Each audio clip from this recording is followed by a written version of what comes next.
মৰমৰ ছাত্ৰ ছাত্ৰীসকল RS টিউশ্যন চেণ্টাৰলৈ তোমালোকক স্বাগতম জনাইছোঁ। আজি তোমালোকক প্ৰশ্ন দিম আমাৰ বিজ্ঞান প্ৰথম ভাগ ষষ্ঠ শ্ৰেণীৰ বাবে পাৰ্ট 1।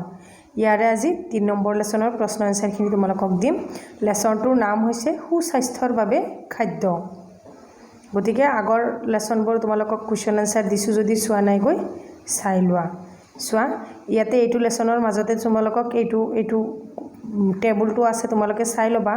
খাদ্যৰ উপাদান, ইয়াতে দিছে খাদ্যৰ উপাদান, ভিটামিন, খনিজ লৱণ, ইয়াতে দিছে ইয়াৰ উৎস আৰু কাৰ্য। গতিকে এইখিনি বৰ ইম্পৰ্টেণ্ট। এত আছে ভিটামিন এ, উৎস হৈছে গাজৰ, অমিতা, মিঠা আলু, আম, গাখীৰ ইত্যাদি। আকৌ কাৰ্য চকু আৰু ছালৰ নিৰোগী কৰি ৰাখে। এই ভিটামিনৰ সহায়ত চকু আৰু ছাল নিৰোগী কৰি ৰাখে। তাৰে পিছৰটো চোৱা, ভিটামিন বি, গোটা খাদ্য শস্য, বাদাম জাতীয় ফল, বিভিন্ন প্ৰকাৰৰ উদ্ভিদৰ বীজ, চেই ধৰা উদ্ভিদ, গাখীৰৰ পৰা প্ৰস্তুত কৰা সামগ্ৰী। গতিকে ইয়াৰ পৰা কি হয়, হৃদপিণ্ড সুস্থ ৰাখে আৰু শৰীৰৰ বিভিন্ন কাৰ্যত সহায় কৰে। তাৰপিছত চি ভিটামিনটো চোৱা, ভিটামিন চি, আমলখি, নেমু, কমলা, মধুৰিআম, কেঁচা জলকীয়া ইত্যাদি। ৰোগ প্ৰতিৰোধ ৰক্ষা কৰে। চি ভিটামিনটো বৰেই প্ৰয়োজন আমাৰ শৰীৰৰ বাবে, গতিকে মনত ৰাখিবা। ভিটামিন ডি, এইটো হৈছে সূৰ্যৰ পোহৰ, গাখীৰ, কণী, মাছ, মাংস, তেলযুক্ত মাছ। খাদ্যৰ কেলছিয়াম শোষণ কৰি হাড় আৰু দাঁত সুস্থ ৰাখে।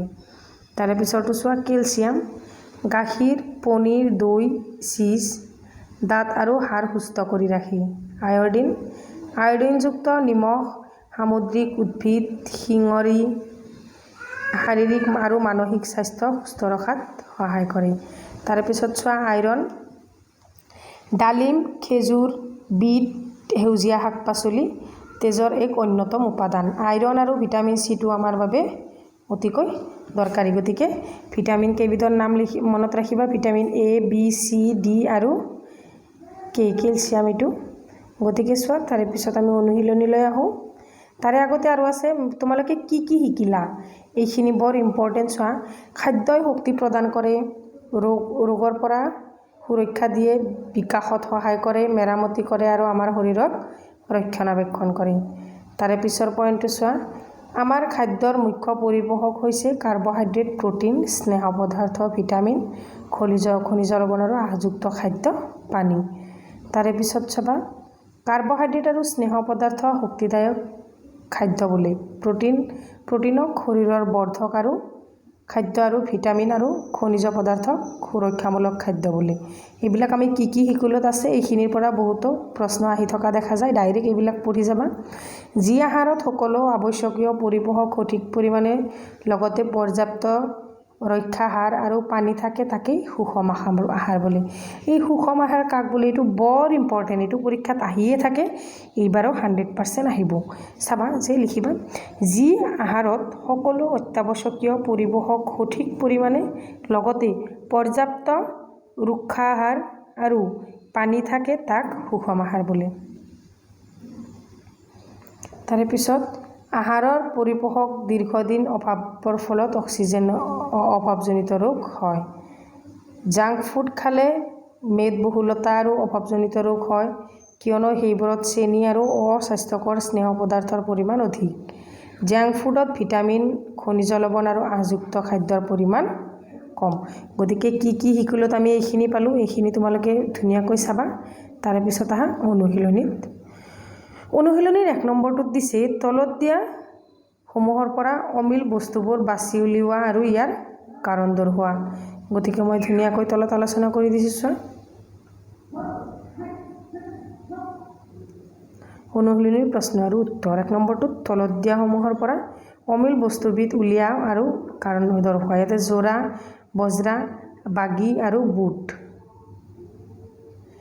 ইয়াতে চোৱা, অমিল বস্তুটো হৈছে বুট, কাৰণ জৰা, বজ্ৰা আৰু বাগি খাদ্য শস্য, বুট হৈছে প্ৰাণীজ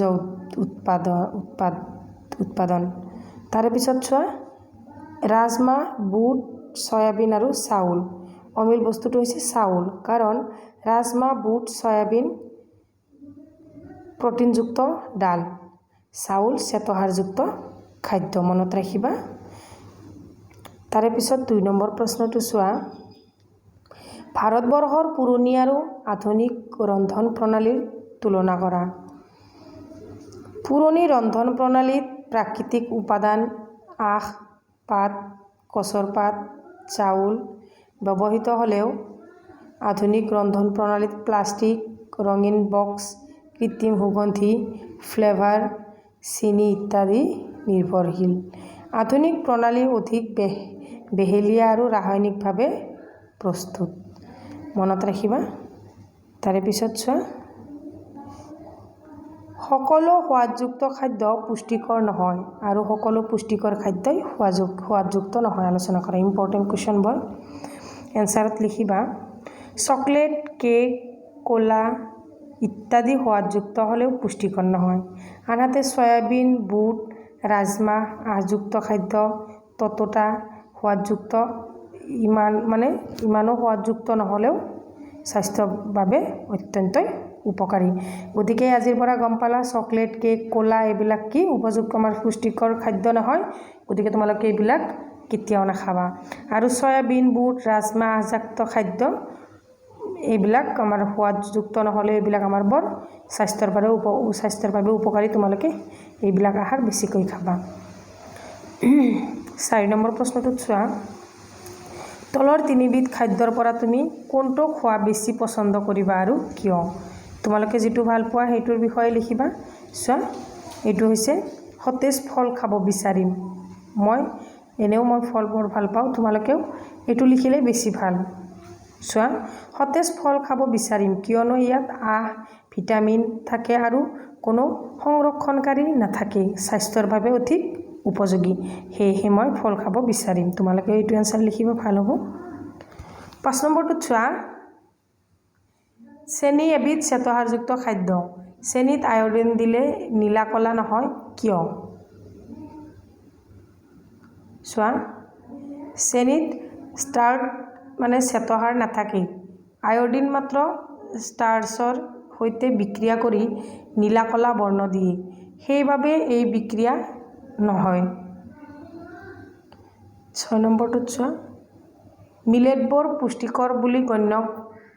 কেৱল মিলেট খালেই সকলো পুষ্টি পামনে? আলোচনা কৰা। চোৱা, মিলেটত আঁহ, লৌহ, কেলচিয়াম থাকে, কিন্তু সকলো পুষ্টিত ভিটামিন, চৰ্বি, প্ৰটিন যোগান নিদিয়ে। মনত ৰাখিবা। সেয়ে সন্তুলিত খাদ্য খোৱা প্ৰয়োজন, য'ত বিভিন্ন উপাদান থাকে। তাৰপিছত 7 নম্বৰ প্ৰশ্নটোত চোৱা। শুদ্ধ উত্তৰটোত কোনটো সম্পূৰ্ণ পূৰ কৰা। চোৱা, তলত দিয়া কোনটো ডিৰ অভাৱত হয়? এইটো হৈছে ৰিকেট হয় ডিৰ অভাৱত। গতিকে D নম্বৰ কুৱেশ্যন অপশ্যনটোত তোমালোকে গোল চিন দিবা। তাৰে পিছত 2 নম্বৰটোত দিছে তলত দিয়া কোনটো ৰোগ ভিটামিন চিৰ অভাৱত হয়? এইটো হৈছে স্কাৰ্বি। এইটো এই C নম্বৰ অপশ্যনটোত তোমালোকে এইটো ঘেৰাও কৰিবা, ধুনীয়াকৈ কৰিবা যাতে বাহিৰত নাযায়। তাৰে পিছত 3 নম্বৰটোত চোৱা। তলত দিয়া কোনটো ভিটামিন এৰ অভাৱত হয়? এইটো হৈছে দৃষ্টিশক্তি কমি যায়। গতিকে যিহেতু এ নম্বৰটো শুদ্ধ, গতিকে আমি এই নম্বৰটো এনেকৈ গোল চিন দি বৃত্তটো পূৰ কৰিব লাগিব, হয়নে?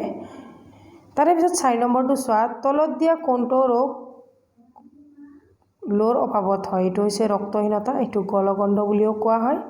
এইটো এ নম্বৰটো শুদ্ধ হোৱাৰ কাৰণে আমি এই নম্বৰ অপশ্যনটো ঘেৰাও কৰিম।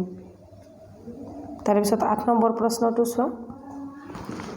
তলত দিয়া উপাদান সমৃদ্ধ খাদ্যবোৰৰ প্ৰতিটোৰে দুটাকৈ উদাহৰণ দিয়া। চোৱা, এটা হৈছে স্নেহ পদাৰ্থ যিটো চৰ্বি, বাদাম আৰু মাখন। আকৌ শ্বেতসাৰ জাতীয় উদ্ভিদ হৈছে শ্বেতসাৰযুক্ত খাদ্য, চাউল আৰু আলু। আঁহজাতীয় খাদ্য গাজৰ আৰু মূলা। আৰু প্ৰটিন জাতীয় খাদ্য হৈছে ডাল আৰু সয়াবিন। গতিকে মনত ৰাখিবা যে প্ৰটিন জাতীয় খাদ্য হৈছে ডাল আৰু সয়াবিন, আঁহজাতীয় খাদ্য হৈছে গাজৰ আৰু মূলা, শ্বেতসাৰযুক্ত খাদ্য হৈছে চাউল আৰু আলু, আৰু স্নেহজাতীয় চৰ্বিজাতীয় খাদ্য হৈছে বাদাম আৰু মাখন। গতিকে ভিডিঅ'টো চাই কেনেকুৱা পাইছা মোক কমেণ্ট ছেকশ্যনত জনাবা। Thank you for watch.